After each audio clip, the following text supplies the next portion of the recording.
कल्पतौरं करुणावतारं संसारसारं भुजगेन्द्रहारं सदा वसन्तं विद्यारविन्दे भवं भवानी सहितं नमामि। मन्दारमाला कलितालकाये कपालमालाङ्कितसुन्दराय दिगम्बराय च दिगम्बराय नमः शिवाय च नमः शिवाय। कालिङ्गोटाङ्गण वन्दित चरण डोळ्यान पाहिन रूप तुझे प्रेमे अलिंगिन आनंद पूजिन भावे ओवाय नमणे नमः।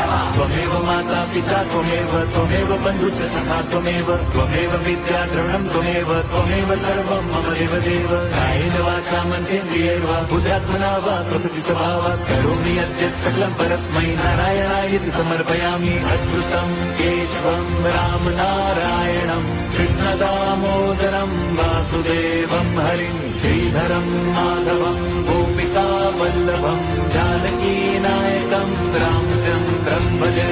हरे राम हरे